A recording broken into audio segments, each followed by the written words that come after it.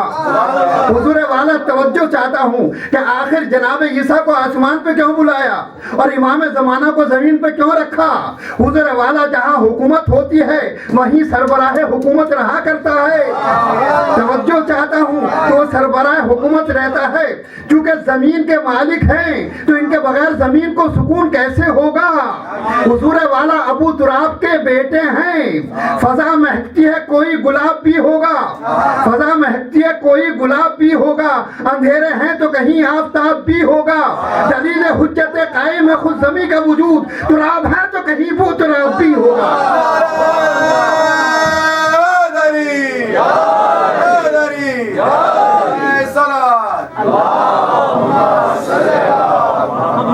عزیزان گرامی، اللہ کی تقسیم برابر رہی، وہاں بھی آخری نبی بیٹی کی نسل سے، یہاں آخری امام بیٹی کی نسل سے، وہاں آخری نبی غائب، یہاں آخری امام غائب۔ انشاءاللہ میں امام کے سلسلے میں آئندہ کسی مجلس میں مکمل میرا ذکر امام زمانہ پر ہوگا۔ میں سوچ رہا تھا کہ کبھی پبلک زیادہ ہو تو زیادہ لوگوں کو سناؤں، اب پبلک کی قسمت میں کیا کر سکتا۔ صلوات محمد و آل محمد۔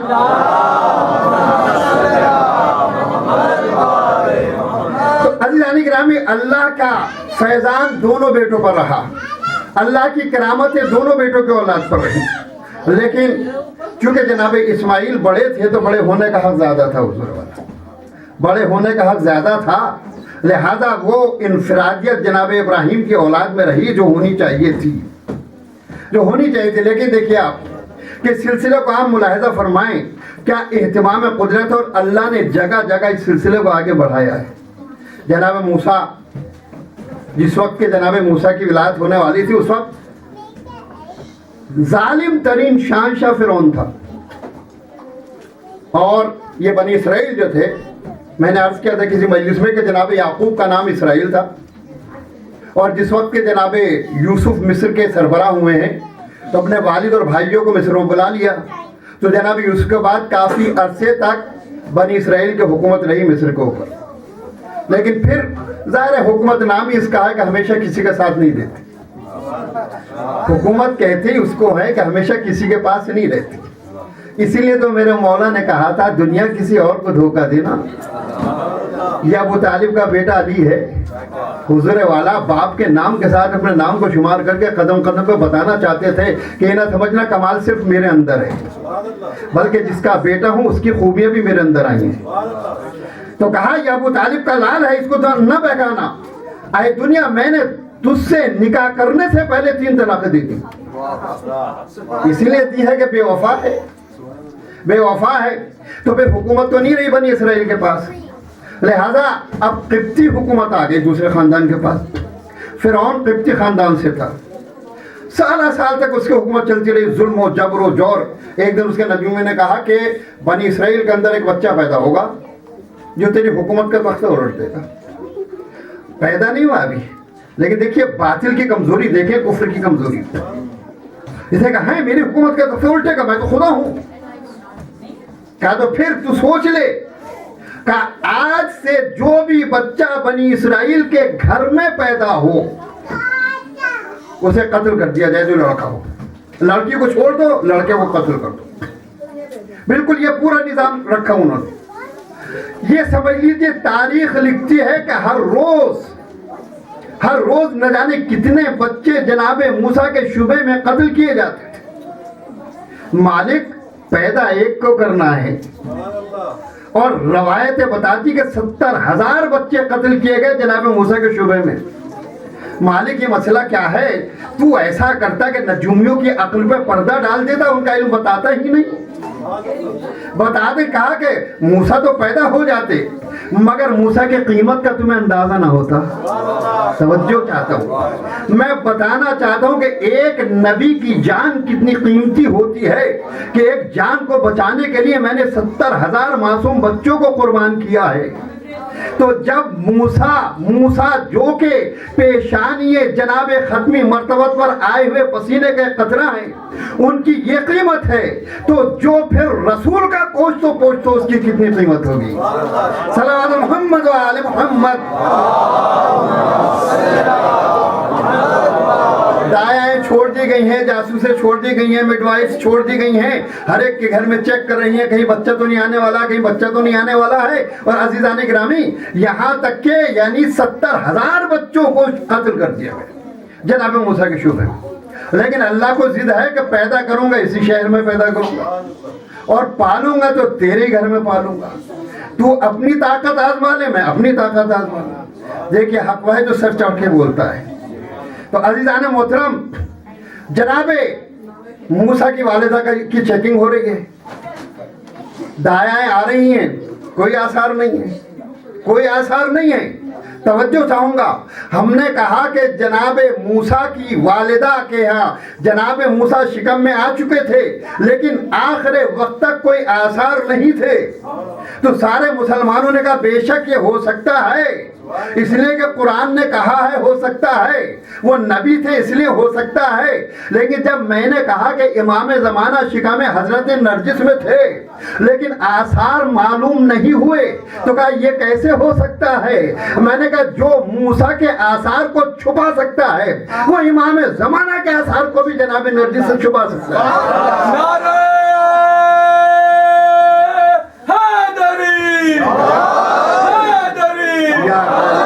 اب وقت ولادت حضرت موسیٰ قریب آیا تو جناب موسیٰ کی والدہ پہ وحی نازل ہوئی، قرآن کہہ رہا ہے، میں نہیں کہہ رہا ہوں، وحی نازل ہوئی۔ حضور موسیٰ کی ماں نبی نہیں ہے، موسیٰ کی ماں رسول نہیں ہے، موسیٰ کی ماں امام نہیں ہے، موسیٰ کی ماں معصومہ نہیں ہے۔ جناب مریم معصومہ تھی لیکن جناب موسیٰ کی والدہ معصوم نہیں ہے، مگر قرآن کریم کہہ رہا ہے کہ ہم نے موسیٰ کی ماں پہ وحی نازل کی کہ تم مطمئن رہنا، اس راز کو چھپائے رہنا، تو ہم نے وحی نازل کی۔ حضور والا توجہ چاہتا ہوں، موسیٰ کی ماں معصوم نہیں، موسیٰ کی ماں نبی نہیں، موسیٰ کی ماں امام نہیں، موسیٰ کی ماں رسول نہیں، موسیٰ کی ماں معصومہ نہیں، ایک نبی کی ماں ہے فقط۔ توجہ چاہوں گا، ایک نبی کی ماں ہیں اور اللہ نے ان پہ وحی نازل کر دی۔ تو حضور والا اگر مادر موسیٰ پہ وحی نازل ہو سکتی ہے جو کہ ایک نبی کی ماں ہیں، تو مادر علی پہ اگر وحی نازل ہو رہی ہے تو وہ تو 12 اماموں کی ماں ہے۔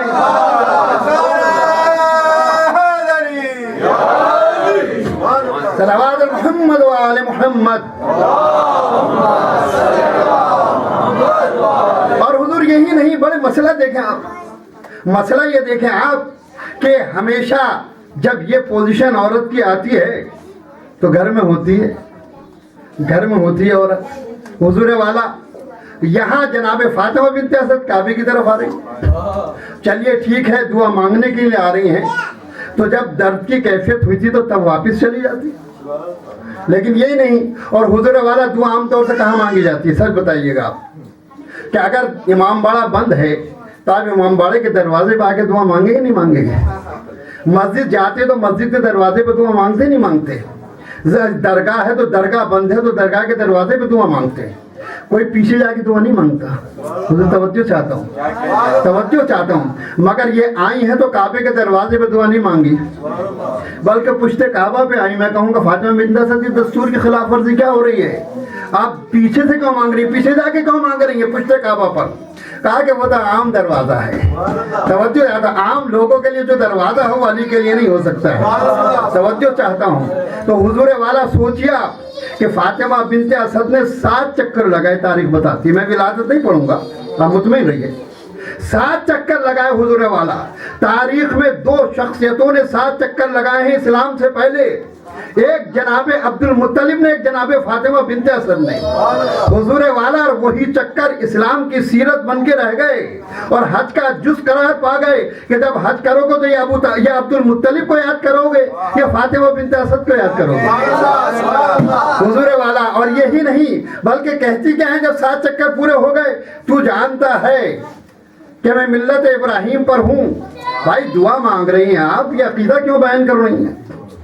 کہا تو جانتا ہے کہ ہم لوگ سب ملت ابراہیم پر ہیں, ہم بتوں کے سامنے نہیں جھکتے ہیں. یہ کیوں کہہ رہی ہیں؟ یہ بتانا چاہتی ہیں کہ دیکھو میں صرف اپنے عقیدے کا اعلان نہیں کر رہی ہوں بلکہ اپنے شوہر کے عقیدے کا بھی اعلان کر رہی ہوں. تو حضور والا سوچنے کی بات ہے. اب لکھتے ہیں کہ کریک ہو گیا. کریک تو انگلش میں بڑا لفظ ہے, معمولی. کریک کا معنی کہ ایک لائن کھنچ گئی. حضور کریک نہیں ہوا تھا, ڈر بنا تھا. حضور ڈر بنا تھا. سوچنے کی بات ہے, ڈر بھی بنا. عورت اس معاملے میں ہے, اس حالت میں ہے, ڈر اور زیادہ لگا کرتا ہے. اور اندر سے آواز آ رہی, فاطمہ بنت اسد اندر آؤ. توجہ چاہتا ہوں, اندر آؤ. تو کوئی عام عورت ہوتی تو ڈر کے چلی جاتی, لیکن یہ ہے یعنی واپس چلی جاتی, اندر نہ جاتی, غش کھا جاتی. مگر یہ ہے شیر خدا کی ماں, انہوں نے کہا غش بزدلوں کو آتا ہے, ہم تو وہ ہیں کہ ہمارا نام لے دو تو بے ہوش کھڑا ہو جاتا ہے.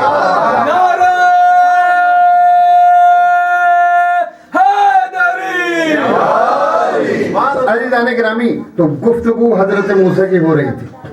انشاءاللہ پھر کبھی ولادت کو بیان کروں گا اگر ٹائم ملا تو, چونکہ میں موضوع کو بھی اپنے ساتھ ساتھ لے کے چلنا چاہتا ہوں. تو عزیزان محترم, جناب موسیٰ کی ماں پہ وحی نازل ہوئی اور جناب موسیٰ کی ولادت ہو گئی. جب جناب موسیٰ کی ولادت ہوئی, گھبرائی تو وحی نے اطمینان دلایا کہ اس صندوق میں رکھ کے بچے کو دریا کے حوالے کر دو. اس صندوق میں رکھ کے بچے کو دریا کے حوالے کر دو. ماں ہے, حکم خدا ہے, مان لیا. لیکن اپنی پوری زندگی کے آرزوؤں کو ایک صندوق میں بند کر کے اور غائب خدا کے حوالے کر دیا. حضور توجہ چاہتا ہوں, یعنی دریا کی موجوں کے حوالے کر دیا اپنی تمام تمناؤں کو. حضور والا لوگ کہتے ہیں کہ تمہیں کیا ہو گیا ہے, ہمارا کوئی بھی کام قرآن سے ہٹ کے نہیں ہوتا ہے. موسیٰ کی ماں نے اپنے بیٹے کو زندگی بھر کی تمناؤں کو دریا کے حوالے کیا.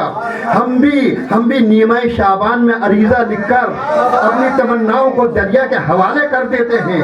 انہوں نے خدائے غائب پہ ایمان رکھا, ہم خدائے غائب کے ساتھ ساتھ امام غائب کے حوالے کر دیتے ہیں.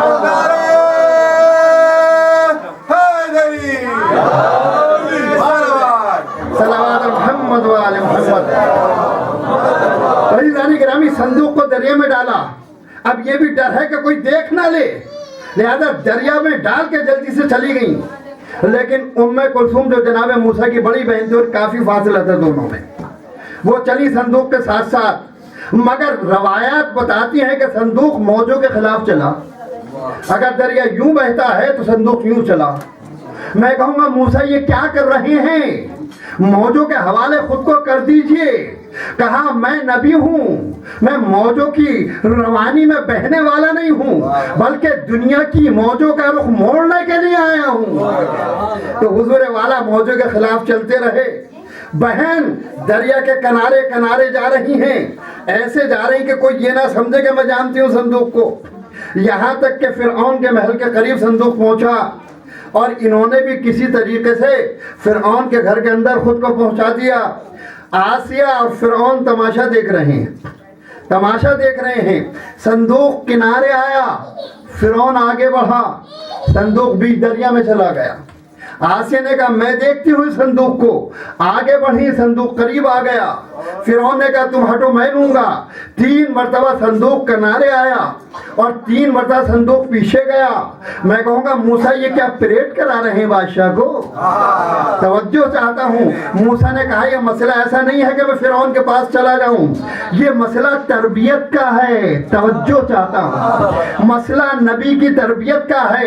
میں بتانا چاہتا ہوں خدا نے تربیت کے لیے کافر کے حوالے نہیں کیا ہے, مومنہ آسیہ کے حوالے کیا ہے.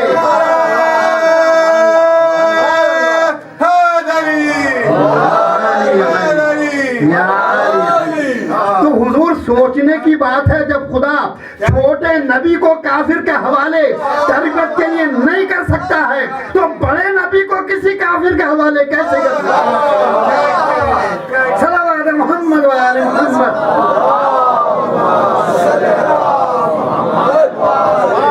تو حضور والا آسیہ نے گود میں لیا, صندوق کھولا گیا, چاند سا بچہ بیٹھا ہے اور عجیب و غریب انداز ہے بچے کا.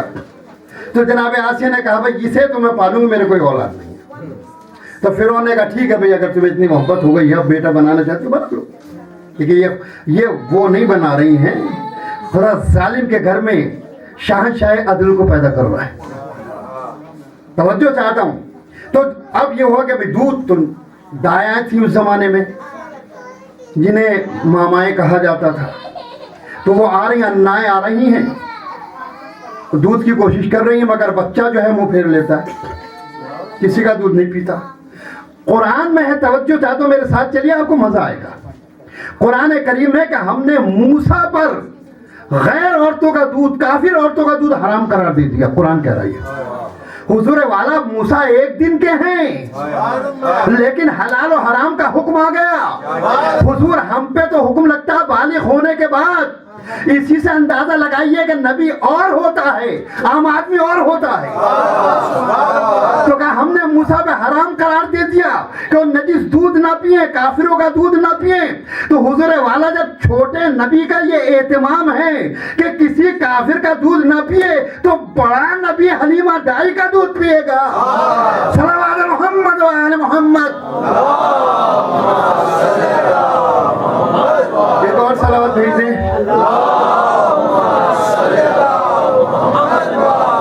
تو یہ ہے کہ جناب موسیٰ جو ہے منہ پھیر لیتے ہیں.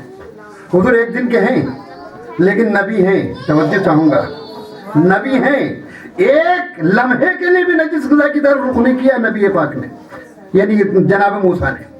تو عزیزان محترم, جناب کلثوم جو بہن تھی بڑی, انہوں نے موقع دیکھا, پریشان ہے بچہ, بھوک کے مارے بلبلا رہا ہے. تو جناب آسیہ سے کہا کہ آپ کہیں تو میں ایک عورت کو جانتی ہوں. حضور بہن ہیں, نہ موسیٰ کا اور اپنا رشتہ بتا رہی ہیں, نہ اس عورت کا اور موسیٰ کا رشتہ بتا رہی ہیں. کھل کے بتا دیجئے. کہا بتا دوں گی تو پھر نبی کی جان خطرے میں پڑ جائے گی. حضور والا اسی کو تقیہ کہا جاتا ہے. توجہ چاہتا ہوں. کہا کہ اگر آپ کا, تو دیکھیے بڑے لوگوں کا ایک مزاج ہوتا ہے, اگر آپ اپنی غرض لے کے جائیں تو خوش آمدید کریں گے, کبھی ادھر سے ادھر موڑ لیں گے, کبھی ادھر سے ادھر موڑ لیں گے, سنیں گے بھی تو کوئی توجہ کے ساتھ نہیں سنیں گے. ہاں ہاں کہیے کہیے کہ ہم سن رہے ہیں. لیکن جب اپنی غرض ہوتی ہے تو بے چین ہو جاتے ہیں, میٹھی باتیں کرنے لگتے ہیں. تو اب چونکہ معاملہ تھا تو کہا کہ ہاں ہاں بیٹیا جاؤ جاؤ جاؤ, جلدی سے ڈھونڈ کے لاؤ ان کو. یہ گئی اور ماں کو پورا قصہ سنا دیا. ماں آئی, حضور والا جیسے ہی ماں آئی, ماں کی بو کو محسوس کیا اور منہ سے ہمک کے ماں کی گود میں آ گئی. توجہ چاہتے اور ماں کا دودھ پینا شروع کر دیا. عزیزان گرامی, جو خدا اتنا اہتمام کرتا ہو چھوٹے نبی کے لیے, وہ بڑے نبی کو کسی کافر ماحول میں بھیج سکتا ہے؟ صلوات محمد و آل محمد.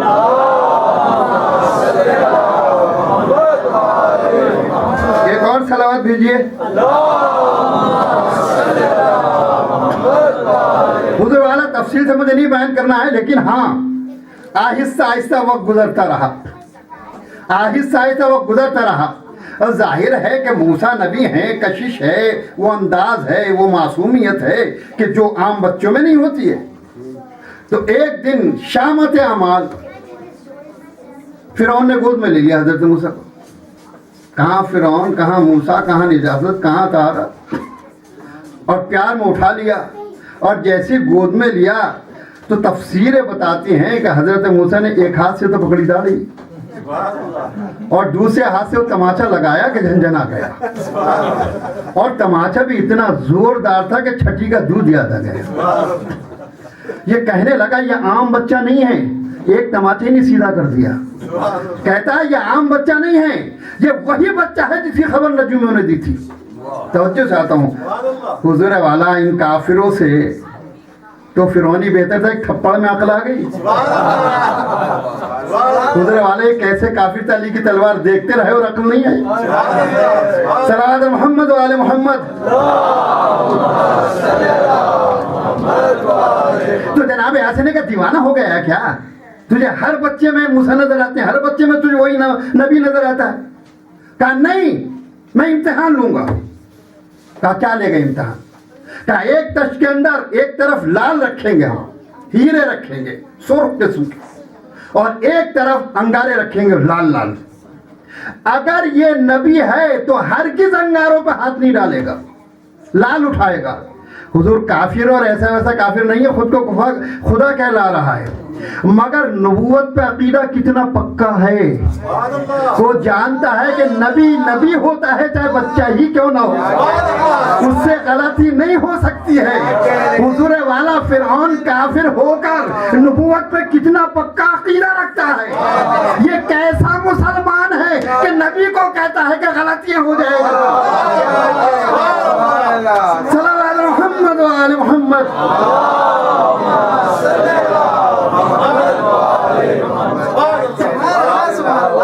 تو عزیزان محترم, اس نے کہا میں تو امتحان لوں گا.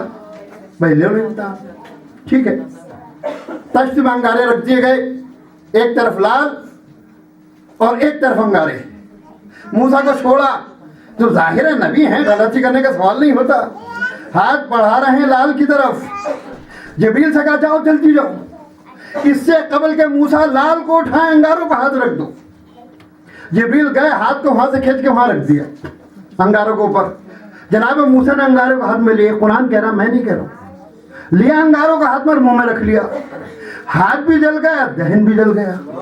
حضور توجہ چاہتا ہوں, مالک نبی تو بے عیب ہوتا ہے. یہ ہاتھ جلا دیا جس میں عیب ہو گیا, منہ جلا دیا جس میں عیب ہو گیا. کہا صبر سے کام لے نادان, میں زبان کو کلیم اللہ بنا دوں گا, میں زبان کو کلیم اللہ بنا دوں گا اور ہاتھ کو ید بیضا بنا دوں گا. صلوات محمد وآل محمد.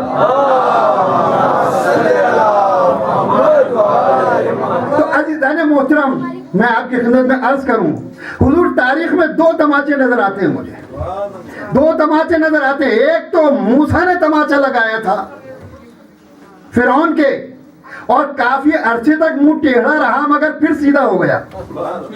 لیکن ایک تماچا میرے اور آپ کے مولا نے لگایا تھا ابو جہل کے, کہ جب وہ بتوں کی خاک چشم علی میں لگانے کی جرأت کر رہا تھا, جسارت کر رہا تھا, تو علی نے کہا تیری ہمت کہ تو ہماری آنکھوں میں بتوں کی خاک لگائے. حضور وہ تماچا لگایا ابو جہل کے کہ مرتے مر گیا, منہ ٹیڑھا کا ٹیڑھا رہا.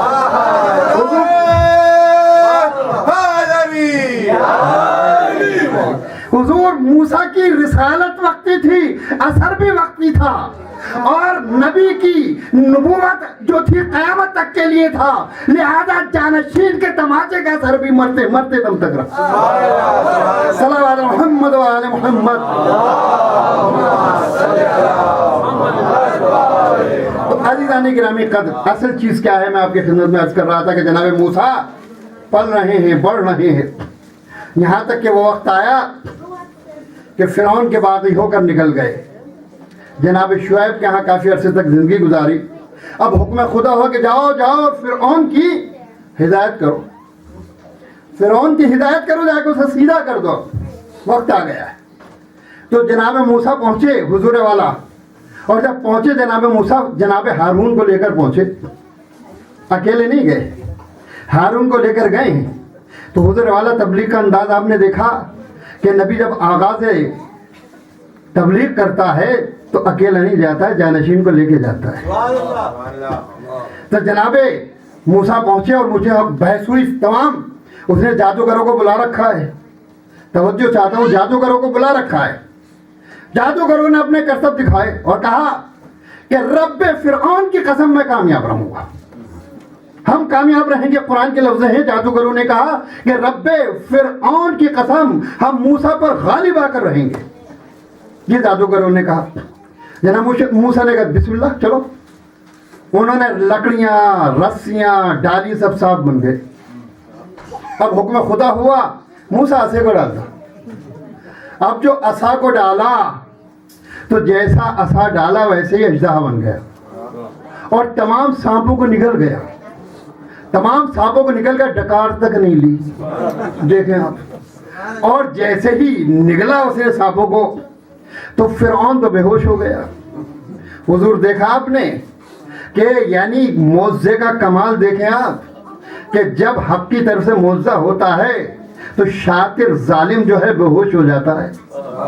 عزیزان محترم تو سانپ کھا گیا, ڈکار بھی نہیں لی, اور جتنے ساحر تھے وہ سجدے میں گر گئے. بس یہیں پہ بات ایک نکتہ کہہ کے آگے بڑھ رہا ہوں, توجہ سنیے گا. جتنے ساحر تھے سجدے میں گر گئے.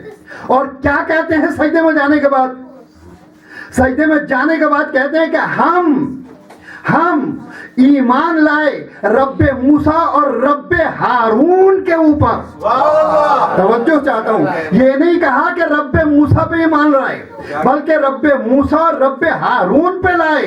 یہ حضور ساحر جو ہیں یہ نہیں کہہ رہے تھے, بلکہ کلمے کا اسٹائل بتا رہے تھے کہ رسول کے ساتھ ساتھ مسیح کا تذکرہ بھی ہوتا ہے.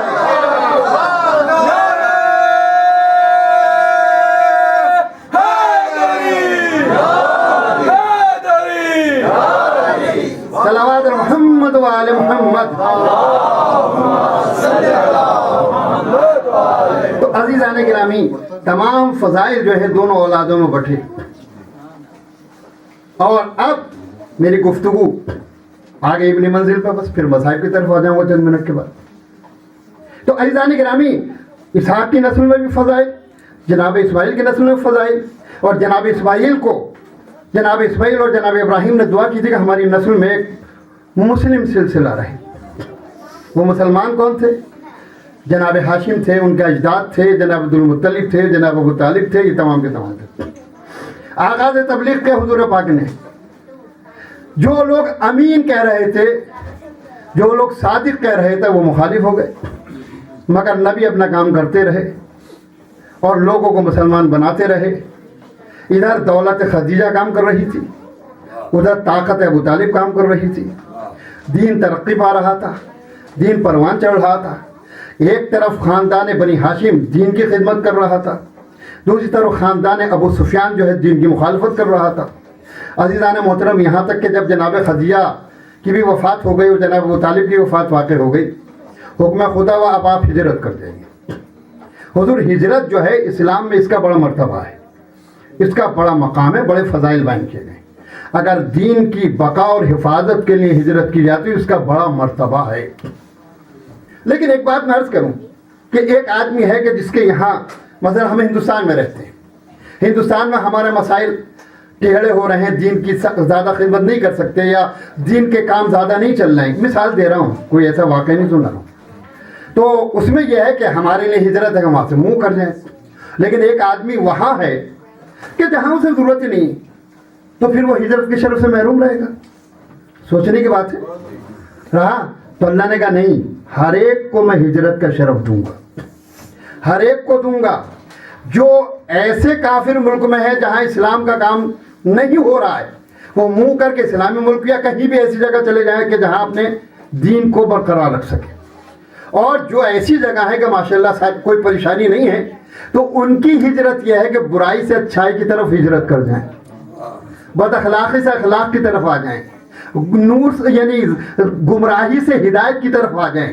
تو اعمال یعنی برے اعمال سے اچھے اعمال کی طرف یہ ہجرت کہلاتی ہے.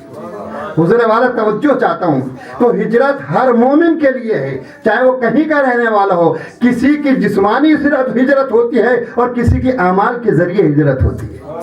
تو عزیزان گرامی, جب شب ہجرت آتی ہے اور کفار نے پلان بنا لیا کہ پیغمبر اسلام کو قتل کرنا ہے, میں ڈیٹیل سے نہیں بیان کروں گا, تو پھر مولا کائنات کو ہم نے بستر پہ سلایا. پیغمبر اسلام نے کہا آج تمہیں میرے بستر پہ سونا ہے اور کسی بھی تلواروں میں سونا ہے. حضور والا وہ علی جو راتوں کو جاگا کرتا تھا اور جن کی تکبیر کی آوازیں سنائی دی جاتی تھیں, آج بستر نبی پر 40 تلواریں کھینچی ہوئی ہیں, گھر گھرا ہوا ہے, علی آرام سے سو رہے ہیں. قابل غور بات ہے. حضور والا جب نبی نے پوچھا کہ کیسی رات گزاری, کہا یا رسول اللہ زندگی میں اتنے چین کی نیند کبھی نہیں آئی جتنی شب ہجرت آئی.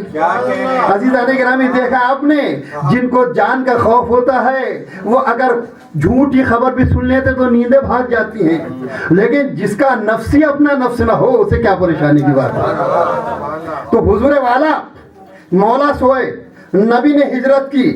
بس ذرا ایک موقع کی طرف اشارہ کرتا ہوں کہ جس وقت کے نبی پاک ہجرت کے لیے نکلے ہیں, تو روایتیں بتاتی ہیں کہ نبی نے مٹی اٹھائی اور کچھ پڑھا مٹی پہ، اور جتنے کفار باہر کھڑے تھے سب کی طرف پھینک دی. نبی گزر گئے، کسی کو نظر نہ آئے. حضور والا دیکھیں آپ، اور جب آگے بڑھے تو ایک بزرگ نظر آ گئے. حضور والا بزرگ نظر آئے. نبی نے کہا آپ؟ کہا رسول اللہ کہاں جا رہے ہیں آپ؟ کہاں جا رہے ہیں آپ؟ کہا کہ میں ہجرت کر رہا ہوں. کہا اچھا ٹھیک ہے میں جا رہا ہوں. کہا نہیں اب آ گئے ہو تو میرے ساتھ چلو. توجہ چاہتا ہوں. اب بڑی نزاکت، بڑے بڑے نازک موقع پر یہ بزرگ نظر آیا کرتے تھے. یہ خیال رکھیں، بڑے سینسیٹیو موقع پہ نظر آتے تھے. یہ تھے بڑے بھولے. دیکھا آپ نے؟ تو اس میں جو ہے نبی نے کہا نہیں اب جانے کی ضرورت نہیں، میرے ساتھ آ جاؤ. یا رسول اللہ یہ اونٹ بھی تو ہے. کہا میرا ہاتھ بھیج دو، میرا ہاتھ بھیج دو. تو حضور والا نبی لے کر گئے اپنے ساتھ ساتھ. جب اپنے ساتھ ساتھ نبی لے کر گئے اور غار میں لے کے چلے گئے، اونٹ کو کہیں محفوظ جگہ پہ چھوڑ دیا اور غار میں چلے گئے. اب عزیزان کرام ادھر تو نبی کے ساتھ یار غار ہیں، اور ادھر بستر نبی والی سو رہے ہیں، اور آرام کے ساتھ سو رہے ہیں، اطمینان کے ساتھ سو رہے ہیں. اور ادھر اللہ نے علی کے اطمینان کو دیکھا، اللہ کے خلوص کو دیکھا، اللہ سے محبت علی کی جو ہے اس کو دیکھا، علی کے نور کو دیکھا، علی کے عبادت کے جذبے کو دیکھا. تو اللہ نے کہا کہ بھائی اس وقت میرا علی بستر نبی پہ سو رہا ہے، اب علی کے نفس کو مجھے خریدنا ہے. جبریل بتاؤ اس کی کیا قیمت ہونی چاہیے؟ ہجرت کی شب خدا نے کہا جبرائیل سے، توجہ چاہتا ہوں، ہجرت کی شب خدا نے کہا جبرائیل سے جیسا ہے نفس ویسا خریدار چاہیے. صلوات محمد و آل محمد.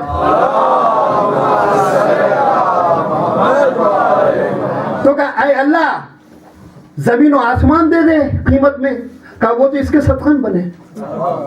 کہا چاند سورج دے دے. کہا وہ تو اس کے نور کا صدقہ ہے. کہا کہ ملائکہ کو دے دے. کہا وہ تو اس کے شاگرد ہیں. کہا جنت کو دے دے. کہا وہ تو اس کی ملکیت ہے. ہر کائنات کی ہر چیز کو جبریل نے کہا اللہ یہ دے دے، یہ دے دے، یہ دے دے، یہ دے دے. کہا اگر پوری کائنات کو بھی میں کہوں تو کہا کہ اچھا میرے اللہ عبادت دے دے.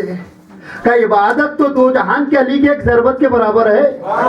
توجہ چاہتا ہوں، یعنی ایک علی کی ضربت دو جہان کی عبادت پہ بھاری ہے.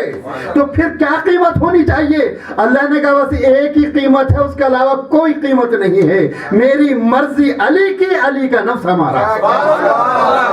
تو حضور والا توجہ چاہتا ہوں کہ ہجرت کی شب دو ہجرتیں ہو رہی تھیں. ایک نبی مکے سے مدینے کی طرف کر رہے تھے، اور ایک علی جب سوئے تو نفس ان کا تھا، جب اٹھے تو خدا کا ہو چکا تھا.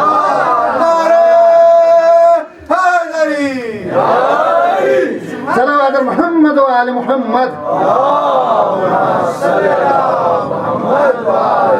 عزیزان گرامی، مولا کائنات جو تھے بستر پہ سو رہے ہیں، اور اللہ نے کہا بھی ایسے نہیں، فرشتوں سے کہا جاؤ اور علی کی خدمت میں تحفہ درود لے کر جاؤ. 4 فرشتے، جبرائیل، میکائیل، اسرائیل، اسرافیل، 4 بڑے فرشتے.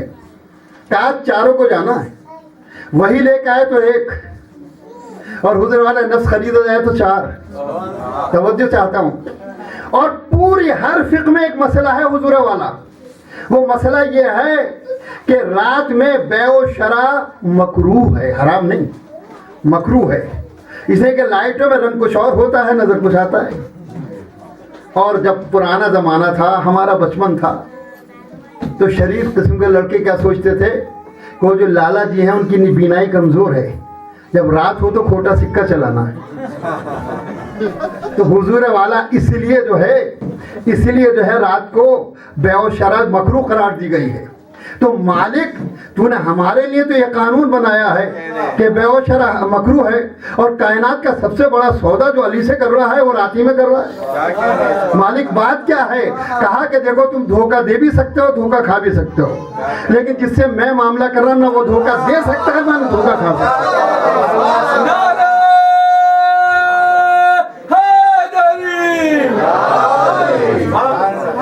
عزیزان گرامی، فرشتے آئے اور آنے کے بعد تحفہ درود لے کر آئے، اور رات بھر ایک سرہانے، ایک پائچ، ایک دائیں، ایک بائیں علی پر درود و سلام بھیج رہے ہیں. درود و سلام بھیجا جا رہا ہے. ایک بات میری سمجھ میں نہیں آئی, یہاں رک کے میں کہتا ہوں کہ کبھی علی کی نیند کا تذکرہ جو ہے اس طرح نہیں ہوا جیسے شب ہجرت ہوا. حضور توجہ سے آتا ہوں, یعنی کہ مولا بھی کہتے ہیں اور رسول بھی پوچھ رہے ہیں تم کیسا سوئے؟ کہا کہ ایسا سوئے کہ زندگی میں کبھی سویا ہی نہیں. یہ آخر نیند کا تذکرہ اتنے شد و مت سے کیوں کیا جا رہا ہے؟ تو مولا کہیں گے تو نہیں جانتا جو ہم دیکھ رہے ہیں. اس لیے کہ کچھ عرصے کے بعد نصیری ہمیں خدا مان لیں گے. خدا مان لیں گے تو میں بتانا چاہتا ہوں جو اس کو ہو جائے وہ خدا نہیں ہوتا. صلوات محمد و آل محمد.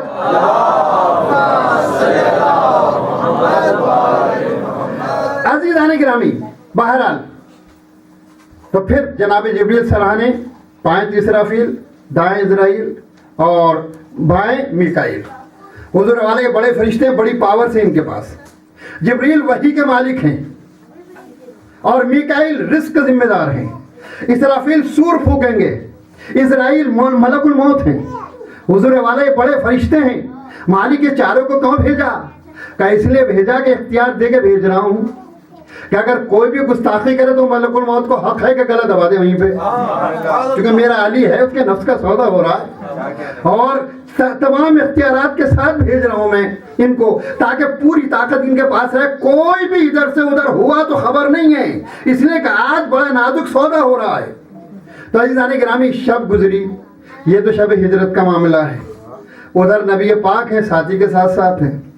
اب ساتھی کے ساتھ ساتھ ہیں, لوگ ڈھونڈتے ڈھونڈتے ڈھونڈتے ڈھونڈتے پہنچ گئے اور دیکھا تو غار کے دروازے پہ مکڑی کا جالا ہے اور کبوتر نے انڈے دے رکھے. تو معاملہ کیا؟ کہا بھائی آئے تو یہاں تک ہیں مگر اندر جاتے تو جالا ٹوٹتا, یہاں تو یہ نہیں ہے. اور حضور ان بزرگ کو دیکھو, اسی موقع بھی انہیں رونا بھی آ گیا. پہلے سے نہیں روئے تو جب لوگوں کی آوازیں کان میں آ گئی کوئی ہے تو فوراً وہی نازل ہوئے. اپنے دوست سے کہہ دو, ساتھی سے کہہ دو, اپنے خبردار رونے کی ضرورت نہیں, خاموش رہو, ڈرو نہیں. حضور والا یعنی اسی سے کہا جاتا ہے ڈرو نہیں جو بزدل ہوتا ہے. تو لوگوں نے کہا کہ اصل میں وہ وجہ یہ ہے. اب جیسے ہی رو رہے تھے ویسے ایک سانپ نکلا اور سانپ نے ان کو ڈس لیا, اور جیسے سانپ نے ڈسا تو ڈر گئے اور کہا چپ رہو, اگر دوبارہ تم نے کچھ کہا تو دوسرا آ جائے گا. حضور والا پھر نبی نے لعاب دہن لگا دیا. حضور والا فرق پہچانا, فرق بس منزل کی طرف آ رہا ہوں میں, فرق پہچانے آپ. ایک وہ ہے جسے سانپ ڈستا ہے, توجہ جانا, ایک وہ ہے جسے سانپ ڈستا ہے, اور ایک وہ ہے جو بچپنے میں سانپ کے ٹکڑے کر دیا کرتا ہے. صلوات محمد و آل محمد.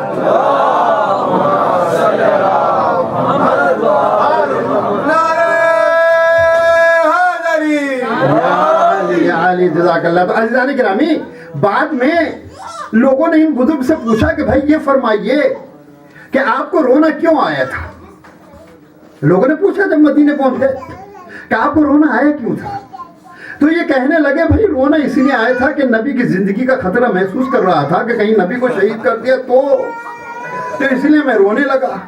تو حضور والا چاہے بہانہ کیا یا واقعی کا ہو تو خدا بہتر جانے, لیکن بزرگ صحابی نے کہا تو کہ شہادت کے خوف سے میں رویا, شہادت کے خوف سے رویا. تو مسلمانوں, یہ بزرگ صحابی خلیفہ اول کا ارشاد ہے کہ نبی کی جان خطرے میں دیکھ کے میں رویا.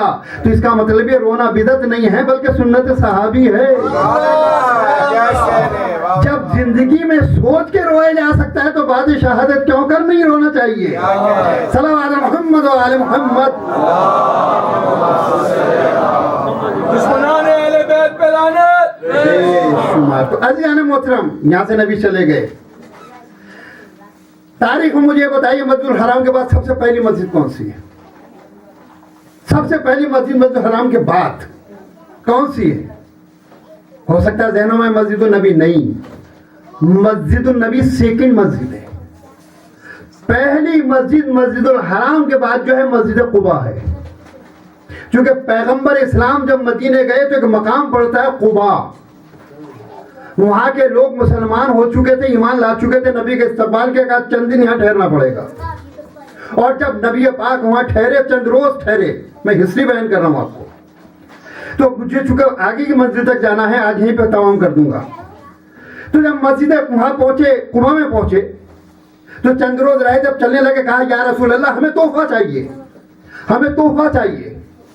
کہا تمہیں تحفہ چاہیے؟ کہا ہاں یادگار چاہیے، ایسی یادگار کہ جو قیامت تک کے لیے جاری رہے کہ ہاں نبی پاک مدینے سے پہلے یہاں ٹھہرے تھے. کہا تو بہترین یادگار یہ کہ ہم مسجد بنا دیتے ہیں. حضور توجہ. کہا تو یا رسول اللہ پھر کہاں بنے گی؟ کہا وہ بھی اللہ طے کرے گا. وہ کیسے طے کرے گا؟ کہا بھائی یہ اونٹ ہے، اونٹنی ہے میری، یہ اونٹنی ہے، اس پہ کوئی بیٹھ جائے اور اس کو چھوڑ دے، یہ جتنے ایریا کا چکر لگا کے واپس آ جائے اتنے ایریا مسجد بنے گی. کہا ٹھیک ہے. تو ظاہر ہے نبی کی یار غار نے کہا کہ یا رسول اللہ میں حاضر ہوں، میں حاضر ہوں. ہر جگہ پیش کر دیا کرتے تھے خود کو، تھے بڑے بیچارے خدمت گزار. تو کہا کہ میں حاضر ہوں. کہا بسم اللہ. ناکا بیٹھا، اس میں بیٹھے، اب لات مار رہے ہیں، انگوٹھا مار رہے ہیں، اٹھ جا بھائی، اٹھ جا بھائی، اٹھ جا. وہ بھی تو رسول خدا کی ناقہ تھی، وہ بھی پہچانتی تھی کہ کون اہل ہے کون نااہل ہے. حضور والا وہ اچھی طریقے جانتی تھی کون اہل ہے اور کون نااہل ہے. تو لہذا وہ آرام سے دیکھ رہی تھی، نہیں اٹھی. دوسرے آئے کہ ہم بیٹھ جائیں. کہا تم بیٹھ جاؤ. وہ بھی نہیں. ایک تیسرے صاحب کوئی اور آ گئے، انہوں نے بھی کوشش کی، وہ بھی نہیں اٹھی. حضور والا گدی پہ غرور میں آ کے بیٹھنا بڑا آرام یعنی آسان ہوتا ہے، لیکن ناکام ہو کے اترنا بڑا مشکل ہوتا ہے. توجہ چاہتا ہوں. اور ادھر آئے منہ لٹکا کے. اب کہا کون؟ علی پہنچ گئے تھے جب تک. کہ علی آپ بیٹھ جائیے. علی بیٹھے، جیسے ہی بیٹھے اٹھنی کھڑی ہو گئی اشارہ کیے بغیر. وہ بھی جانتی ہے کہ نبی ہے، نبی جیسا ہوگا تو چلوں گی. ہر ایک کے لیے میں اویلیبل نہیں ہوں، کیونکہ اللہ نے مجھے خاص طور پہ انہی کے لیے بنایا ہے. ہوں تو مادی مگر نور کی عظمت کو پہچانتی ہوں. عزیزان گرامی، وہ ناکا چلی اور چلنے کے بعد اس نے پورے ایک چکر لگایا اور آ کے نبی کے قدموں کو یعنی سر سے بوسا دیا. منہ سے اٹھی اور بیٹھ گئی. نبی نے کہا اس علاقے میں مسجد قباء بنے گی، جو حاجی جاتے ہیں وہ مسجد قباء ضرور جاتے ہیں. تو عزیزان گرامی، یہ وہ مسجد ہے جو مسجد النبی سے پہلے بنی ہے. یہ نشانی صرف نبی کی مسافرت کی نہیں ہے، نبی کی ہجرت کی نہیں ہے، بلکہ جہاں نبی کی ہجرت کی نشانی ہے وہاں علی کی عظمت کی نشانی بھی یہ مسجد ہے. صلوات محمد و آل محمد. بس دوستو، میں نے آپ کی زحمت کو تمام کیا. عزیزان بندہ پرور، تو یہ ایک طرف خاندان ابو طالب خدمت انجام دے رہا تھا اور ایک طرف خاندان ابو سفیان اپنا کام کر رہا تھا.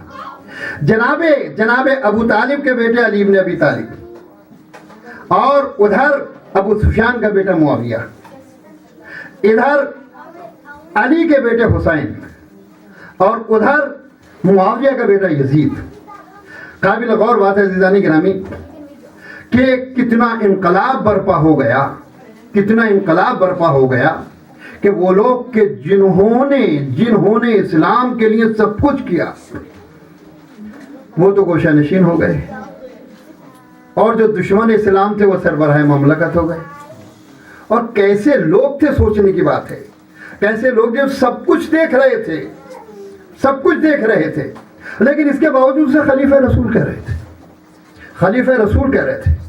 سوچنے کی بات ہے کہ وہ آدمی جو زناکار ہو، وہ آدمی جو علناً شراب پیتا ہو، وہ آدمی جو علناً جوا کھیلتا ہو، حضور والا ایسے آدمی کو خلیفہ رسول کہنا توہین رسالت اس سے بڑھ کر اور کیا ہو سکتی. لیکن خدا کی قسم فاطمہ کے لال نے طے کیا کہ یزید کے چہرے پہ جو مکروہ صورت اس کی چھپی ہوئی اسلام کے نقاب میں، اس کو ظاہر کرنا ہے. اور امام حسین علیہ السلام نے ظاہر کیا خدا کی قسم. اور جس وقت کے مدینے سے فاطمہ کا لال چلا ہے تو عزیزان گرامی، حسین نے شروع ہی سے طے کیا تھا لشکر کشی نہیں ہوگی. امام حسین نے طے کیا تھا کہ لشکر تیار نہیں ہوگا، بلکہ ہمیں قربانی دینے جانا. جب مدینے سے نکلتے وقت امام حسین کے ساتھ ہزاروں لوگ تھے، ہزاروں، تاریخ بتاتی ہے. لیکن امام نے کہا اگر کوئی یہ سمجھ رہا ہے کہ میں حکومت کے لیے جا رہا ہوں تو یہیں رہ جائے. جسے قربان ہونا ہو، جس کا گھر لٹوانا ہو، جس کو سر کٹانا ہو، جس کو راہ خدا میں شہید ہونا ہو، وہ میرے ساتھ آئے۔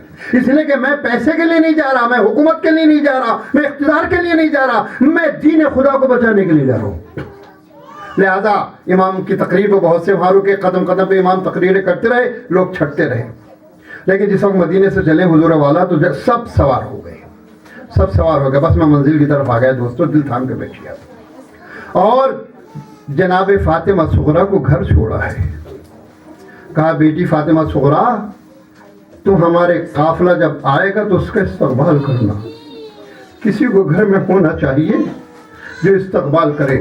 جناب فاطمہ صغرا بابا کو رخصت کر کے ابھی قافلہ گئے نہیں ہیں، جیسے ہی اندر گئیں تو گھر میں سناٹا دیکھا، فوراً پلٹ کے آئیں، روتی ہوئی امام حسین کے پاس آئیں، میرے بابا اجازت ہے کہ میں اپنے بھیا علی اصغر سے ایک مرتبہ مل لوں، حضور توجہ چاہتا ہوں۔ جناب فاطمہ صغرا آئیں اور اس محمل کے قریب آئیں کہ جس میں جناب رباب بیٹھی ہوئی تھی، کہنے لگیں کہ مادر گرامی میں گھر میں گئی تو بڑا سناٹا نظر آیا، سب کو تو آپ لیے جا رہی ہیں، ذرا بھائی کو مجھے دے دیجئے، میں پیار کروں، آخری مرتبہ بھائی کی پیشانی کو چوم لوں، گلے سے اپنے بھائی کو لگا لوں۔ جناب رباب نے کہا ہاں بیٹا لے لو، اور تم خوب دل کھول کے اپنے بھائی کو پیار کر لو، اس لیے کہ معلوم نہیں پھر ملاقات ہوگی کہ نہیں ہوگی۔ اللہ اللہ، جناب فاطمہ صغرا نے گودی میں لیا، بھائی بہن کی محبت تھی، بھائی نے پہچان لیا، آغوش کو لپٹ گیا بہن سے، لپٹ گیا بہن سے۔ اب جناب فاطمہ صغرا کی محبت بھی جوش میں آئی، کہنے لگی بابا، کہنے لگی مادر گرامی بھائی میرے پاس رہے گا، یہ مجھ سے لپٹ گیا ہے، میرا دل نہیں چاہتا چھوڑنے کے لیے بھیا کو، آپ جائیے، بھائی میرے پاس رہے گا۔ جناب رباب کہنے لگی بیٹا کم سن بچہ ہے، ابھی بہت کم سن ہے، دودھ کہاں سے ملے گا؟ کہا میں محلے کی کسی عورت کا انتظام کر لوں گی اور اس بچوں کو دودھ پلا دیا کرے گی، لیکن اماں بھائی کو میرے پاس چھوڑ دیجئے، بھیا علی اکبر بھی جا رہے ہیں، بابا بھی جا رہے ہیں، بہن سکینہ بھی جا رہی ہے، فاطمہ کبریٰ بھی جا رہی ہیں، آخر میں تنہا کیا کروں گی؟ کوئی میرے پاس وقت گزارنے کے لیے ہونا چاہیے، میں بھیا کے ساتھ وقت گزاروں گی۔ جناب زینب رونے لگیں، جناب رباب رونے لگیں۔ جب جناب زینب نے سمجھایا تو کہنے لگے اچھا ٹھیک ہے، میرا بھائی مجھ سے لپٹ گیا ہے، زبردستی کسی کو لینے نہیں دوں گی، اگر خوشی سے میرا بھائی چلا جائے گا تو میں جانے دوں گی۔ جناب رباب نے آواز دی میرے لال علی اصغر آؤ، لیکن علی اصغر بہن کے آغوش کو نہیں چھوڑتے۔ جناب زینب آگے بڑھی، انہوں نے کوشش کی مگر علی اصغر نے بہن کے آغوش کو نہیں چھوڑا، ام فروہ نے کوشش کی نہیں چھوڑا، ام کلثوم نے کوشش کی، جناب علی اصغر نے اپنی بہن کے آغوش کو نہیں چھوڑا۔ قافلے میں دیر ہونے لگی عزادارو، جب قافلے میں تاخیر ہونے لگی امام حسین نے جناب زینب سے کہا بہن زینب لمبا سفر ہے، لمبا سفر ہے، تاخیر کس بات کی ہے؟ جناب زینب نے سارا ماجرا سنایا، امام کی آنکھوں میں آنسو آ گئے۔ امام حسین اس منزل پہ آئے کہ جہاں فاطمہ صغرا بھائی کو گلے سے لگائی ہوئی تھی، کلیجے سے لگائی ہوئی تھی فاطمہ صغرا۔ اللہ اللہ، حسین نے جیسے بھائی بہن کی محبت کو دیکھا رونے لگے، ضبط کیا۔ امام نے کہا بیٹی فاطمہ صغرا لاؤ ہمیں دے دو۔ کہا بابا اگر بھائی خوشی سے جائے گا تو دوں گی، ورنہ میں آپ کو بھی نہیں دوں گی۔ امام نے ابھی آواز نہیں دی، جھک کے کان میں علی اصغر کے کچھ کہا۔ تاریخ یہ بتاتی ہے کہ حسین نے کچھ کہا، عزادارو یہ نہیں معلوم کہ کیا کہا، مگر کہا۔ اب وہ علی اصغر جو آغوش کو نہیں چھوڑ رہے تھے وہ مکے باپ کی گود میں آ گئے۔ اللہ اللہ، میرا دل کہتا ہے حسین نے کہا ہوگا میرے لال علی اصغر کربلا میں تمہاری ضرورت پڑے گی کہ نانا کا دین بچانے کے لیے میرے ساتھ اجرکم اللہ۔ رباب نے علی اصغر کو حوالے کیا، پھوٹ پھوٹ کے جناب فاطمہ صغرا رو رہی ہیں، رباب کے حوالے بھائی کو کر چکی ہیں۔ اللہ اللہ، امام حسین مدینے سے مکے پہنچے، مکے سے کرب و بلا میں آ گئے، 7ویں سے پانی بند ہو گیا، آئے ایک دن گزرا، 7ویں گزری، 8ویں گزری، شب عاشور آ گئی۔ حسین جب خیام کا جائزہ لے رہے تھے عزادارو نہ سنا جائے گا، بچہ بھوکا پیاسا ہے، ماں کا دودھ خشک ہو چکا ہے۔ اللہ اللہ، جناب امام حسین بے چین ہیں، رباب جھولا جھلا رہی ہے۔ جب خیمے کے باہر سے گزرے تو کیا دیکھا کہ رباب علی اصغر کا جھولا جھلا رہی ہے، جھولا جھلا رہی ہے، اور کبھی نفس ٹٹولتی ہے، کبھی ماتھے پہ ہاتھ رکھتی ہے، پھر کہتی ہے اللہ ابھی تو یہ زندہ ہے، کاش پانی کا انتظام ہو جاتا، میرا دودھ خشک ہو چکا ہے، میرے ششماہے کو پانی مل جاتا۔ حسین روتی عزاداروں، کچھ نہیں کہا۔ ہائے ہائے، صبح عاشور نمودار ہو گئی، انصار شہید ہو گئے، اصحاب کی میت لا چکے حسین۔ کبھی اون و محمد کی میتوں کو حسین نے اٹھایا، کبھی قاسم کے پامال لاشے کو حسین لے کر آئے، کبھی عباس کے بازوؤں کو لے کر آئے، کبھی علی اکبر کے جنازے کو لے کر حسین آئے۔ اللہ اللہ، جب حسین تنہا رہ گئے، میری ماں بہنوں، تم آپ کی آغوش آباد رہے، گودیاں آباد رہیں، لیکن ذرا کربلا میں رباب کے پاس جا کر دیکھیے، آنکھیں بند کر کے کیا گزر رہی ہے رباب کے اوپر۔ عزادارو، حسین خیمے کے باہر آئے، آنے کے بعد ایک آواز دی، ارے عباس کہاں ہو، علی اکبر کہاں ہو، قاسم کہاں ہو، اب میں تنہا رہ گیا۔ ابھی ایک گفتگو کر رہے تھے کہ کانوں میں آواز آئی، خیمے سے رونے کی آواز آئی۔ جناب امام حسین در خیمہ پہ پہنچے، جناب زینب سے کہا زینب علی اصغر تو میرا بخیر ہے۔ چونکہ کیفیت جانتے تھے، کہا بھیا ہاں علی اصغر بخیر و عافیت ہے، لیکن ادھر آپ نے آواز استغاثہ کو بلند کیا اور ادھر علی اصغر نے خود کو جھولے سے گرا دیا۔ بچہ بے چین ہو رہا ہے، کسی طرح چپ نہیں ہو رہا ہے، عجیب و غریب انداز ہے۔ حسین بولے کہ میں جانتا ہوں مقصد بے شیر کیا ہے، لاؤ زینب بچے کو مجھے دے دو، میں میدان میں لے کر جاتا ہوں اتمام حجت کرنے کے لیے۔ حسین نے علی اصغر کو آغوش میں لیا، ابا کا دامن ڈھکا، عزاداروں نہ سنا جائے گا، میری ماں میری بہنوں دل پہ ہاتھ رکھ کے سننا۔ اللہ اللہ، حسین میدان میں پہنچے، دشمن سمجھ رہا تھا کہ حسین صلح کے لیے قرآن لے کر آئے ہیں، لیکن جیسے ہی ابا کا دامن ہٹایا تو قرآن صامت تو نہیں تھا، قرآن ناطق کا ایک سورہ تھا۔ عزادارو، حسین یوں گویا ہوئے، اے فوج جفاکار، 3 دن سے پانی بند ہے، ماں کا دودھ خشک ہو چکا ہے، بچہ جا بلب ہے، 2 قطرے آپ پلا دو، اگر تم میں کوئی صاحب اولاد ہو اس بچے کو تھوڑا سا پانی پلا دو۔ مگر عزادارو، دشمن پہ کوئی اثر نہیں ہوا، غضب ہو گیا۔ حسین نے کملائے ہوئے بچے کو خاک گھر میں کربلا پہ رکھا، کہا اگر تم یہ سمجھتے ہو کہ اس بہانے سے حسین پانی پی لے گا تو تم آ کے خود پانی پلا دو، میرے بچے کو پانی پلا دو، جا بلب ہو رہا ہے۔ دشمن پہ اثر نہیں ہوا۔ عزادارو، حسین نے بچے کو دوبارہ گود میں لے لیا، کہا میرے لال، حجت خدا کے بیٹے ہو، علی کے پوتے ہو، حسین کے لاڈلے ہو، اپنے حجت کو تمام کر دو۔ علی اصغر نے سوکھی ہوئی زبان کو ہونٹوں پہ پھیرا۔ عزادارو، قیامت برپا ہو گئی، دشمن کا لشکر منہ پھیر پھیر کے رونے لگا۔ ایک منظر بدل گیا، پسر سعد نے جب لشکر کا رنگ بدلتے دیکھا، گھوڑے پہ کھڑا ہو گیا، فرمولا حسین کے کلام کو قطع کر دے۔ عزادارو، ایک تیر چلا، ناکام ہو گیا، دوسرا تیر چلا، ناکام ہو گیا، تیسرا تیر فرمولا ملون جوڑ ہی رہا تھا کہ پسر سعد نے کہا فرمولا کیا ہو گیا ہے، سب سے بڑا نشانے باز ہے اور حسین کے بچے کا کام تمام نہیں کر سکتا۔ فرمولا نے کیا کہا ہے، لعنت ہو پسر سعد تیرے اوپر، جب میں نشانہ کرتا ہوں تو کبھی پیغمبر آ جاتے ہیں، کبھی علی مرتضی آ جاتے ہیں، وہ کہتا ہے فرمولا یہ علی اصغر کی گردن نہیں ہے، یہ ہماری گردن ہے۔ اجرکم اللہ۔ عزادارو، تیسرا تیر چلا، کمان کلکی بچے کی گردن پہ لگا، بچہ باپ کے ہاتھوں پر منقلب ہو گیا۔ حسین سکتے میں آ گئے، کائنات نے تسبیح روک دی، زمین و آسمان کربلا میں آ گئے، فاطمہ نے سینہ زنی شروع کر دی۔ اللہ اللہ، عزاداروں نہ سنا جائے گا، حسین نے یا علی کہا، 3 بھال کا تیر نکالا۔ اب جو تیر نکالا عزاداروں، خون نکلا، زمین کی طرف پھینکنا چاہا۔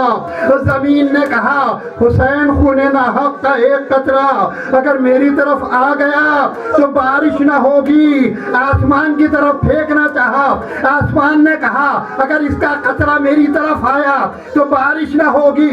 حسین نے کہا انکار آسمان کو ہے، راضی زمین نہیں، اصغر تمہارے خون کا ٹھکانہ کہیں نہیں۔